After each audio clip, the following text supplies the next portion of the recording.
Assalamualaikum warahmatullahi wabarakatuh. Teman-teman, kembali lagi di channel YouTube saya, Khairun Imam. Gimana nih kabar kalian? Semoga kita semua selalu diberi kesehatan, kemudahan, dan juga limpahan rezeki dari Yang Maha Kuasa, teman-teman ya.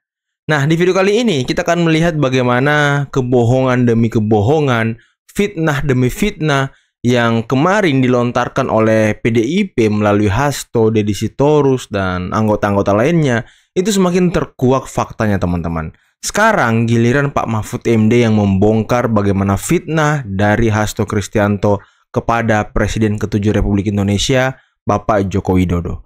Selain itu, ada video di mana Tempo ini sepertinya mengakui bahwa dia menerima dana dari asing, dari George Soros. Dan dia juga membongkar ada 3 media lain yang juga didanai oleh George Soros. Wah, apakah ini yang disebut Prabowo antek-antek asing? Waduh, oke teman-teman, sebelum kita mulai videonya jangan lupa like, subscribe, dan share. Dan tanpa perlu berlama-lama lagi, mari kita mulai videonya berikut ini. Pada intinya itu Bapak harus kuatkan undang-undang KPK ini. Lalu Presiden waktu itu jawab gini, saya ini kan hanya presiden, tapi saya tidak punya partai. Hanya petugas partai. DPR-nya sudah mutus gitu, saya kan tidak menolak. Ini demokrasi. Ini presiden waktu itu. Lalu Pak Emil Salim, Bapak di belakang Bapak tuh Pak rakyat. Kata Pak Emil Salim waktu itu. Semua kan setuju. Terus gimana? Terus ada usul kalau gitu, karena udah disahkan, kalau saya tidak mau tanda tangan itu tetap berlaku dalam 30 hari kan. Undang-undang kan gitu, pasal 20. Jika RUU sudah disetujui DPR, 30 hari tidak ditandatangani berlaku dengan sendirinya, sehingga Menkumham tinggal memberi nomor. Nggak apa-apa, tidak ditandatangani presiden kan gitu kan. Kalau saya tidak tanda tangan juga berlaku. Kalau ada usul, kalau gitu keluarkan Perpu aja Pak. Nah gitu kan. Perpu itu isinya apa Perpu? Ini darurat, rakyat tidak setuju, yang gitu kan. Rakyat tidak setuju. Oleh sebab itu katanya saya mengeluarkan Perpu bahwa RUU yang sudah disetujui oleh DPR dan pemerintah dinyatakan tidak berlaku, dan saya tidak akan menandatangani, dan berlaku undang-undang KPK yang lama. Ini usul. Nah, dengerin tuh ya. Pak Jokowi tidak sepakat dengan RUU KPK ataupun Undang-Undang KPK yang melemahkan KPK. Pak Jokowi justru ingin menguatkan Undang-Undang KPK, ingin menguatkan KPK. Tapi ya apa daya, Pak Jokowi bukan pemilik partai, beliau yang petugas partai teman-teman. Dan semua DPR setuju gitu ya kan, ya Pak Jokowi bisa apa? Nah, Presiden enjoy waktu itu Pak Jokowi. Wah ini usul bagus nih. Ini mahasiswa minta perlindungan TNI. Hah? Nggak salah gitu. Demo RUU TNI, demo tolak undang-undang TNI, tapi ketika dikejar polisi berlindungnya ke TNI. Gimana mahasiswa-mahasiswa ini?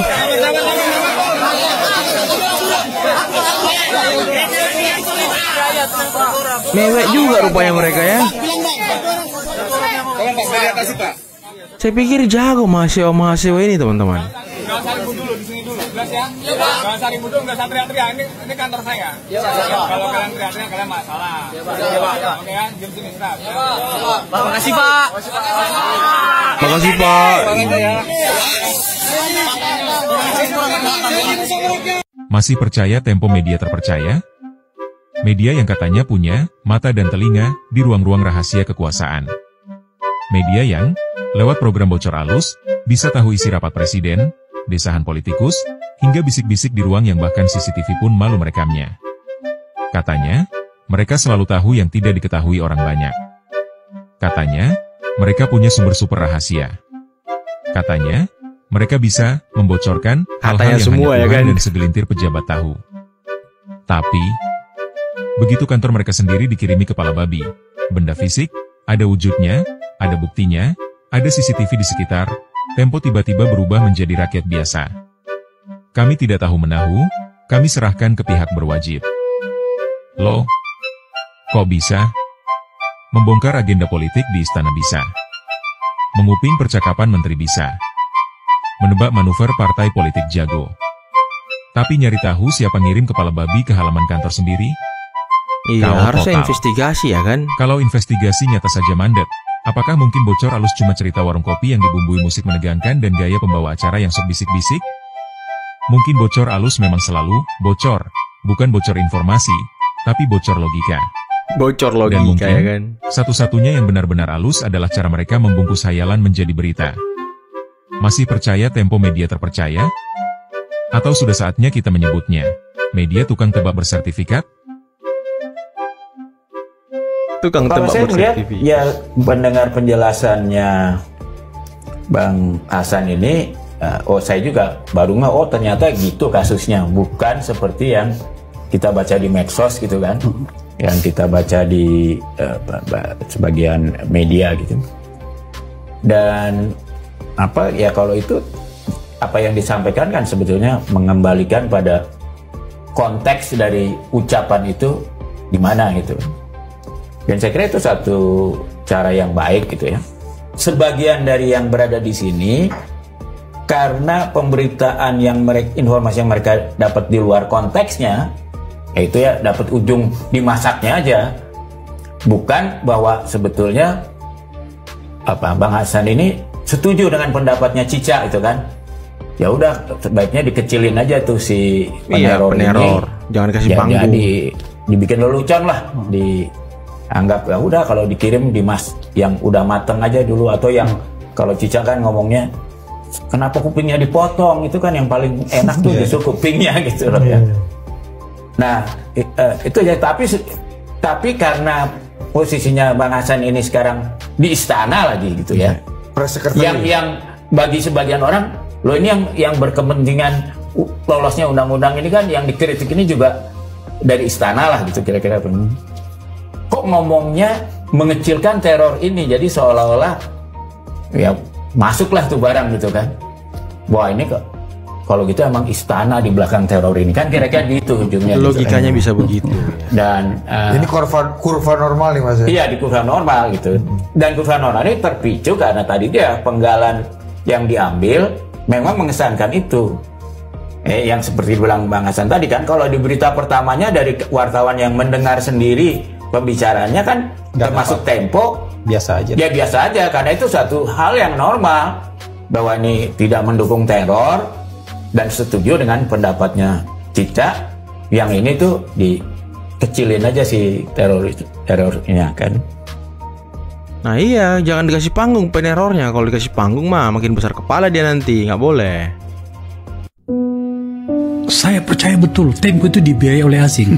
Sebenarnya posisinya Tempo sekarang itu kan masih TBK ya? Masih. TBK berapa persen sih? Oke, saya jelaskan ya. Ini mumpung punya kesempatan ini. Struktur Tempo itu induk usahanya namanya PT Tempo Intimedia TBK. Jadi terbuka, udah listed di Bursa Efek Indonesia.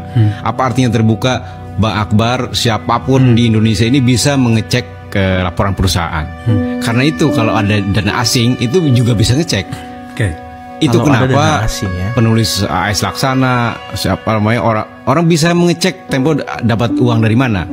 Memang ada investasi di saham publik ini dari MDIF,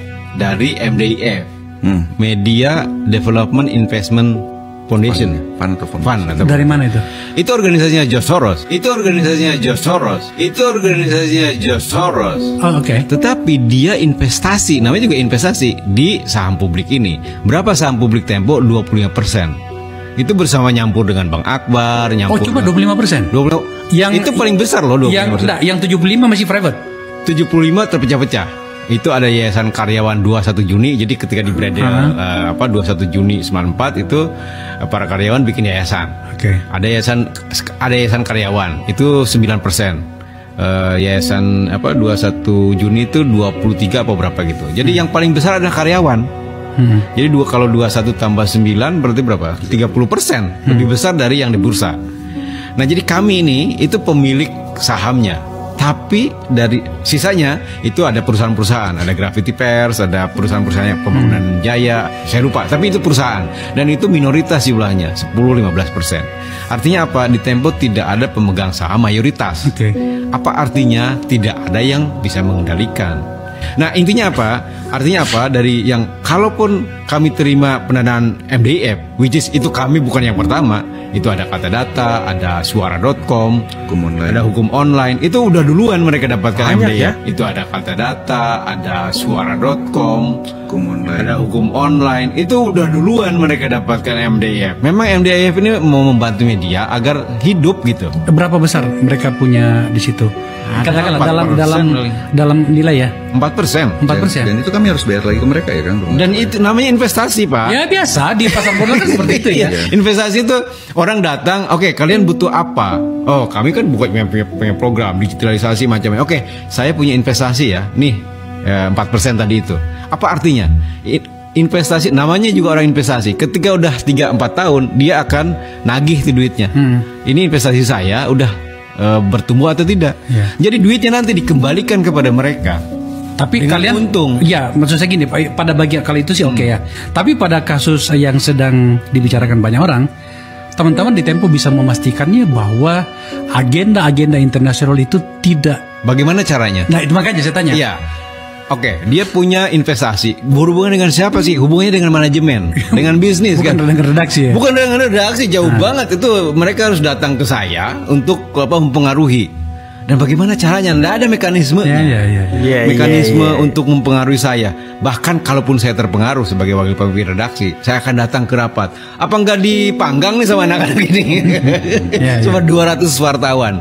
Oh, pemimpin redaksinya tuh terpengaruh misalnya gitu. Kalaupun ada mekanismenya. Dan ini tidak ada mekanisme. Satu. Kedua, saya kalian teman-teman 4-5%. Minoritas banget. Bagaimana dia masuk ke situ? Terlalu kecil untuk melakukan agenda-agenda setting itu ya.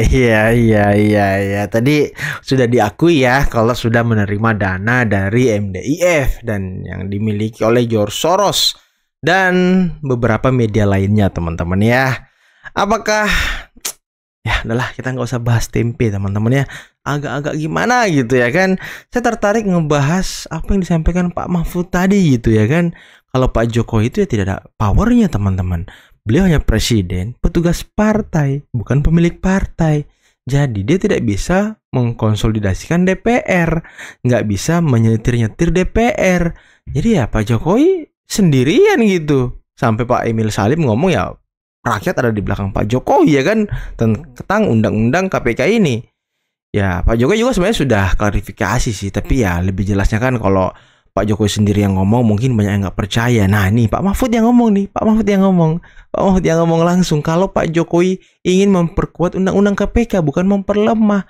Dengan ya beliau tidak mau tanda tangan, beliau ingin menolak dan segala macam.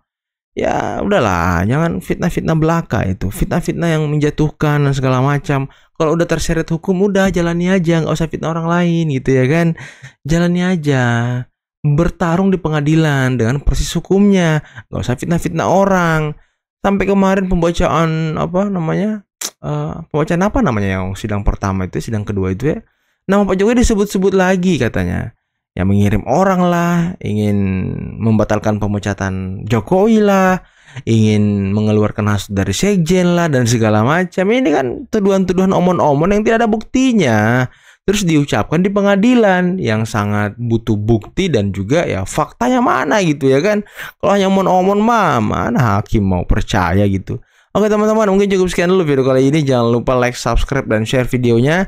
Dan tadi mahasiswa kasihan banget ya bersembunyi di TNI padahal menolak RUU TNI. Aduh, mahasiswa. Bila taufiq wal hidayah. Wassalamualaikum warahmatullahi wabarakatuh.